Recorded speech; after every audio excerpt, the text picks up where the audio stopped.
എല്ലാവർക്കും സൂക്കോ P S സിയുടെ ഒരു പുതിയ വീഡിയോയിലേക്ക് സ്വാഗതം. 8ാം ക്ലാസ് സോഷ്യൽ സയൻസിലെ ഭൂമിയുടെ പുതപ്പ് എന്ന ചാപ്റ്ററാണ് ഇന്ന് നമ്മൾ ഡിസ്കസ് ചെയ്യുന്നത്. Without further ado let start. ഭൂമിയുടെ പുതപ്പ് എന്ന ഈ ചാപ്റ്ററിൽ നമ്മൾ പഠിക്കുന്നത് അന്തരീക്ഷത്തെക്കുറിച്ചാണ്. എന്താണ് അന്തരീക്ഷം? ഭൂമിയെ ആവരണം ചെയ്തിരിക്കുന്ന വായുവിൻ്റെ പുതപ്പാണ് അന്തരീക്ഷം. അന്തരീക്ഷത്തിൽ oxygen, carbon dioxide, nitrogen തുടങ്ങിയ വാതകങ്ങളും നീരാവിയും പൊടിപടലങ്ങളും അടങ്ങിയിരിക്കുന്നു. ഇവയെ ഭൂമിയോട് ചേർത്ത് നിർത്തുന്നത് ഭൂഗുരുത്വമാണ്. ഭൂമിയെ ജീവഗ്രഹമായി നിലനിർത്തുന്നതിന് സഹായിക്കുന്നത് ഹരിത സസ്യങ്ങളാണ്. ഇവർ അന്തരീക്ഷ വാതകങ്ങളുടെ അളവിനെ നിയന്ത്രിക്കുന്നു. സസ്യങ്ങൾ അവയുടെ വളർച്ചയ്ക്കാവശ്യമായ ഊർജം സംഭരിക്കുന്നത് പ്രകാശ സംശ്ലേഷണത്തിലൂടെയാണ്. ഇതിലൂടെ സസ്യങ്ങൾ കാർബൺ ഡൈ ഓക്സൈഡ് ആഗിരണം ചെയ്യുകയും അന്തരീക്ഷത്തിലേക്ക് ഓക്സിജൻ പുറന്തള്ളുകയും ചെയ്യുന്നു. മനുഷ്യനും മറ്റു ജീവജാലങ്ങൾക്കും ആവശ്യമായ പ്രാണവായുവിൻ്റെ അളവ് സന്തുലിതമായി നിലനിർത്തുന്നതിൽ സസ്യങ്ങൾ വലിയ പങ്ക് വഹിക്കുന്നു. അന്തരീക്ഷത്തിലെ വാതകങ്ങൾ, ജലാംശം, പൊടിപടലം എന്നിവയെക്കുറിച്ച് നോക്കാം. അന്തരീക്ഷ വാതകങ്ങൾ. അന്തരീക്ഷത്തിലെ പ്രധാന വാതകങ്ങളും അവയുടെ ആനുപാതിക അളവുകളുമാണ് ചിത്രത്തിൽ കൊടുത്തിരിക്കുന്നത്. അന്തരീക്ഷത്തിൽ ഏറ്റവും കൂടുതലുള്ള വാതകമാണ് നൈട്രജൻ. 78% നൈട്രജൻ വായുവിൽ അടങ്ങിയിരിക്കുന്നത്. രണ്ടാം സ്ഥാനം പ്രാണവായുവായ ഓക്സിജനാണ്, 20.95%. മൂന്നാമത് ആർഗണും നാലാമതായി കാർബൺ ഡൈ ഓക്സൈഡുമാണ് ഉള്ളത്. അന്തരീക്ഷ വാതകങ്ങളൊക്കെ തന്നെ ഒരു തരത്തിൽ അല്ലെങ്കിൽ മറ്റൊരു തരത്തിൽ ജീവന്റെ നിലനിൽപ്പിന് സഹായകമാകുന്നു. ജീവജാലങ്ങളുടെ നിലനിൽപ്പിന് nitrogen, oxygen, carbon dioxide എന്നിവ എങ്ങനെ സഹായകമാകുന്നു എന്ന് നോക്കാം. പ്രകാശ സംശ്ലേഷണം. ഹരിത സസ്യങ്ങൾ സൂര്യനിൽ നിന്നുള്ള ഊർജം ഉപയോഗിച്ച് കാർബൺ ഡൈ ഓക്സൈഡിനെ കാർബോഹൈഡ്രേറ്റുകൾ അഥവാ പഞ്ചസാര ആക്കി മാറ്റുന്ന പ്രക്രിയയാണ് പ്രകാശ സംശ്ലേഷണം അഥവാ ഫോട്ടോസിന്തസിസ് എന്ന് പറയുന്നത്.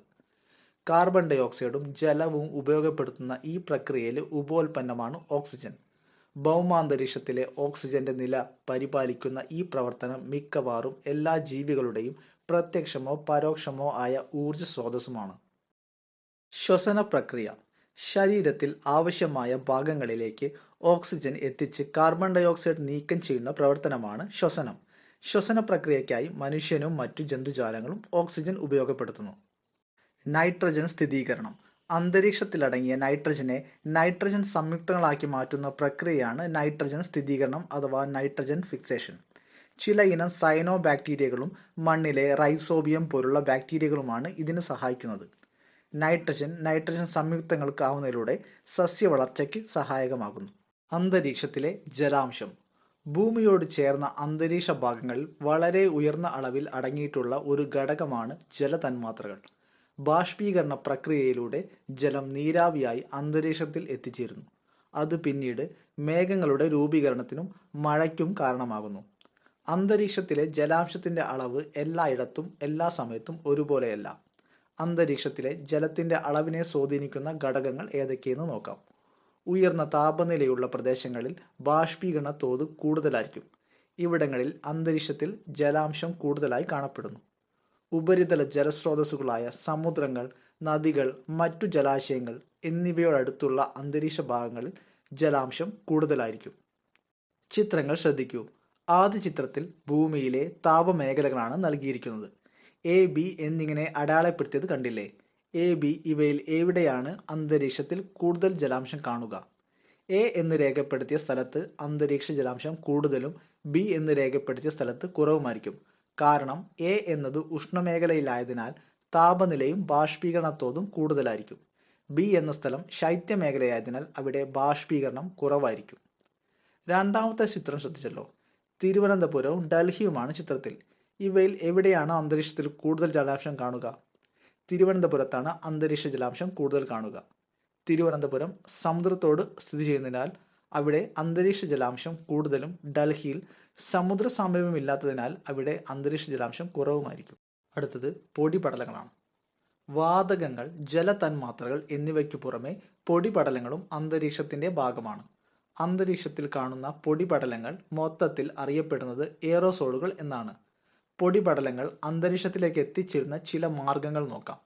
കാറ്റിലൂടെ ഭൂമിയിൽ നിന്ന് ഉയർത്തപ്പെടുന്നവ, അഗ്നിപർവ്വതങ്ങളിലൂടെ പുറത്തു വരുന്നവ, ഉൽക്കകൾ കത്തുന്നതിലൂടെ ഉണ്ടാകുന്ന ചാരം എന്നിവ, മേഘങ്ങൾ, മഞ്ഞ് എന്നിവ രൂപം കൊള്ളുന്ന പ്രക്രിയയാണ് ഘനീകരണ പ്രക്രിയ. അന്തരീക്ഷത്തിലെ നേർത്ത പൊടിപടലങ്ങൾ ഘനീകരണ പ്രക്രിയ വേഗത്തിലാക്കുന്നു.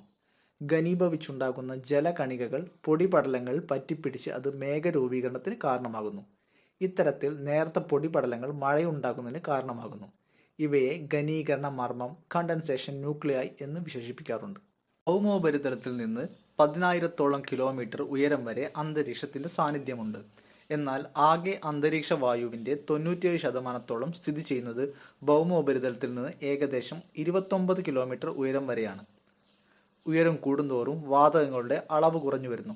ഇതിനാലാണ് എവറസ്റ്റ് കൊടുമുടി കയറുന്ന പർവ്വതാരോഹകർ ഓക്സിജൻ സിലിണ്ടർ ഒപ്പം കരുതുന്നത്. ഹരിതഗൃഹം അഥവാ ഗ്രീൻ ഹൗസ്. എന്താണ് ഹരിതഗൃഹം എന്നറിയാമോ? ശൈത്യമേഖലാ രാജ്യങ്ങൾ കെട്ടിടങ്ങൾ നിർമ്മിക്കുമ്പോൾ ധാരാളമായി സ്ഫടികം ഉപയോഗിക്കുന്നു. സ്ഫടികം സൂര്യതാപത്തെ അകത്തേക്ക് കടത്തിവിടുകയും ഭൗമവികിരണത്തെ തടയുകയും ചെയ്യുന്നു. ഇത് കെട്ടിടത്തിനുള്ളിൽ താപം കുറയാതെ നിലനിർത്താൻ സാധിക്കാൻ കാരണമാകുന്നു. ഈ സവിശേഷതയെ ശൈത്യരാജ്യത്തെ കാർഷിക മേഖലയിലും ഉപയോഗിക്കുന്നു. ഭൗമവികിരണത്തെ തടഞ്ഞു നിർത്തി സസ്യവളർച്ചയ്ക്ക് ആവശ്യമായ താപം നിലനിർത്താൻ ഇത്തരം നിർമ്മിതികൾ ഉപയോഗിക്കുന്നു. അതിനാൽ ഇവയെ ഹരിതഗൃഹങ്ങൾ അഥവാ ഗ്രീൻ ഹൗസ് എന്ന് വിളിക്കുന്നു. ഹരിതഗൃഹ പ്രഭാവം. അന്തരീക്ഷത്തിലടങ്ങിയിട്ടുള്ള ചില വാതകങ്ങൾക്കും സൗരതാപത്തെ കടത്തിവിടാനും ഭൗമവികിരണത്തെ ആഗിരണം ചെയ്യാനും കഴിവുണ്ട്. Carbon dioxide, methane, ozone തുടങ്ങിയ വാതകങ്ങളും നീരാവിയും ഭൂമിയിൽ നിന്നുയരുന്ന ഭൗമവികിരണത്തെ ആഗിരണം ചെയ്ത് ഭൂമിയുടെ അടുത്തുള്ള അന്തരീക്ഷത്തിലെ താപനില കുറയാതെ നിലനിർത്തുന്നു. ഈ പ്രതിഭാസത്തെ ഹരിതഗൃഹ പ്രഭാവമെന്നും ഗ്രീൻ ഹൗസ് എഫക്റ്റ്, ഇതിന് കാരണമാകുന്ന വാതകങ്ങളെ ഹരിതഗൃഹ വാതകങ്ങൾ, ഗ്രീൻ ഹൗസ് ഗ്യാസസ് എന്നുമാണ് പറയുന്നത്. ഹരിതഗൃഹ വാതകങ്ങൾക്ക് ക്രമാതീതമായ ചൂടിൻ്റെ വർധനവിന് കാരണമാകുന്നു. വ്യവസായശാലകളിൽ നിന്നുള്ള പുക, വനനശീകരണം, വാഹനപ്പുക, ഫോസിൽ ഇന്ധനം കത്തിക്കൽ തുടങ്ങിയ മനുഷ്യ പ്രവർത്തനങ്ങളും ജൈവജീർണനം, അഗ്നിപർവ്വത സ്ഫോടനം തുടങ്ങിയ സ്വാഭാവിക കാരണങ്ങളുടെയും ഹരിതഗൃഹ വാതകങ്ങൾ അന്തരീക്ഷത്തിൽ എത്തുന്നു. കാർബൺ ഡൈ ഓക്സൈഡാണ് ഇത്തരം പ്രവൃത്തികളുടെ പുറത്തുവരുന്ന പ്രധാന greenhouse gas. Kyoto protocol. ഹരിതഗൃഹവാതകങ്ങൾ നിയന്ത്രിക്കുന്നതിനായുള്ള ആഗോള ശ്രമങ്ങളിൽ ഏറ്റവും പ്രധാനമാണ് ക്യോട്ടോ പ്രോട്ടോകോൾ. 1997 ജപ്പാനിൽ നടന്ന ക്യോട്ടോ ഉച്ചകോടിയുടെ ഭാഗമായി വിളംബരം ചെയ്യപ്പെട്ട ഈ ഉത്തരവ് 2005 141 രാജ്യങ്ങളുടെ അംഗീകാരത്തോടെ നിലവിൽ വന്നു. 2012 ഹരിതഗൃഹവാതക തോത് 1990 നിന്ന് 5% കുറയ്ക്കാൻ 35 വ്യാവസായിക രാജ്യങ്ങൾക്ക് ഇതിലൂടെ താക്കീത് നൽകിയിരുന്നു. ഹരിതഗൃഹവാതകങ്ങളുടെ വർദ്ധിച്ച ഉപയോഗം ആഗോള താപനം എന്ന പ്രതിഭാസത്തിന് കാരണമായി. ഭൂമിയിൽ താപനില 0.4 ഡിഗ്രി സെൽഷ്യസ് വരെ വർധനവിന് ഇത് കാരണമായി എന്ന് റിപ്പോർട്ടുകൾ പറയുന്നു.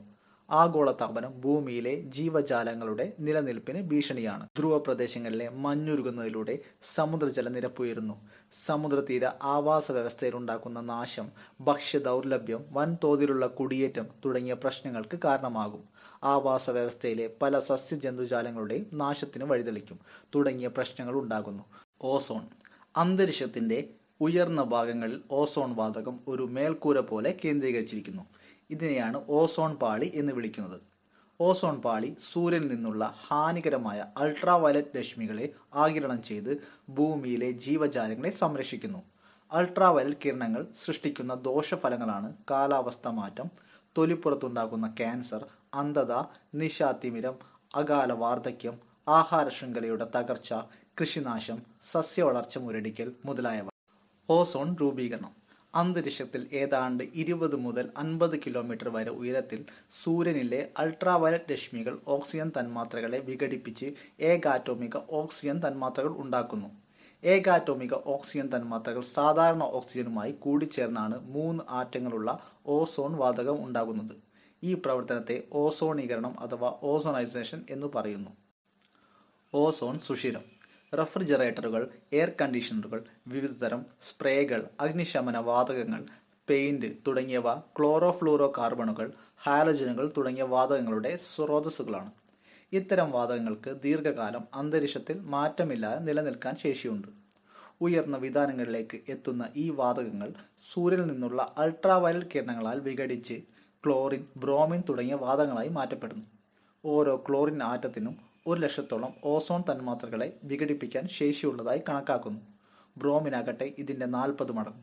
ഇപ്രകാരം അന്തരീക്ഷത്തിലെ ഓസോൺ പാളിയിലുണ്ടാകുന്ന ശോഷണത്തെ ഓസോൺ സുഷിരം, ഓസോൺ ഹോൾ എന്ന് വിളിക്കുന്നു. Montreal protocol. ഓസോൺ ശോഷണത്തിന് കാരണമാകുന്ന നിരവധി ഉൽപ്പന്നങ്ങളെ ഘട്ടം ഘട്ടമായി നിരോധിക്കുന്നതിനായുള്ള അന്താരാഷ്ട്ര ഉടമ്പടിയാണ് മോൺട്രിയൽ പ്രോട്ടോകോൾ. ഓസോൺ പാളിയുടെ സംരക്ഷണത്തിനായി 1987 വിയന്നയിൽ നടന്ന ഉച്ചകോടിയുടെ ഭാഗമായാണ് ഈ ഉടമ്പടി.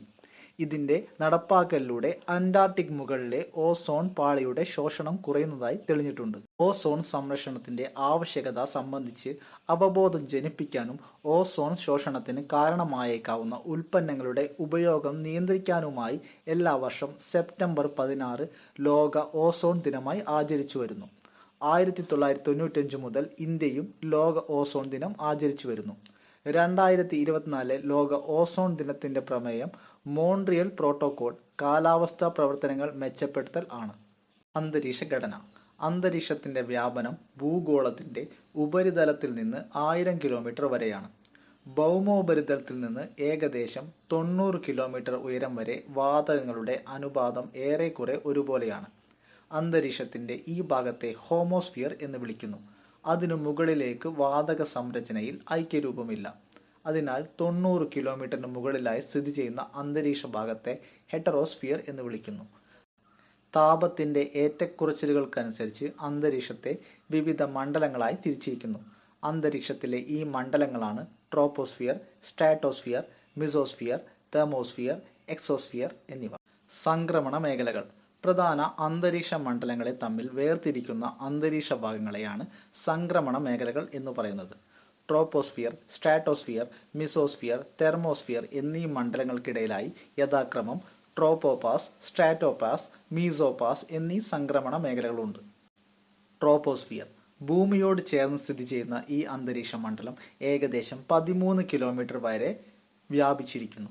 മധ്യരേഖ പ്രദേശത്ത് വായു ചൂടുപിടിച്ച് ഉയരങ്ങളിലേക്ക് വ്യാപിക്കുന്നതിനാൽ ഇവിടെ ട്രോപ്പോസ്ഫിയറിന് കൂടുതൽ ഉയരമുണ്ട്.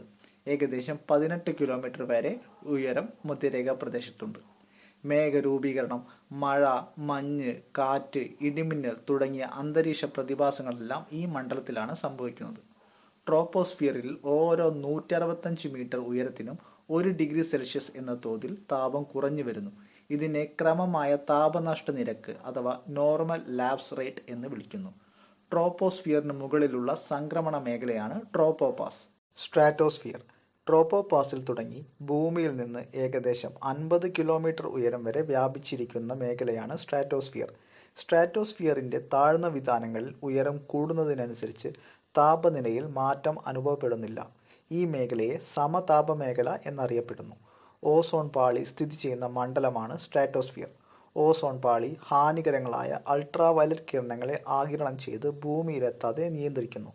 തെളിഞ്ഞ അന്തരീക്ഷ സ്ഥിതിയും വായു അറകളുടെ അസാന്നിധ്യവും കൊണ്ട് ജെറ്റ് വിമാനങ്ങളുടെ സുഗമ സഞ്ചാരം സാധ്യമാക്കുന്ന മേഖലയും സ്ട്രാറ്റോസ്ഫിയർ ആണ്. സ്ട്രാറ്റോസ്ഫിയറിന് മുകളിലുള്ള സംക്രമണ മേഖലയെ സ്ട്രാറ്റോപാസ് എന്ന് വിളിക്കുന്നു. മിസോസ്ഫിയർ.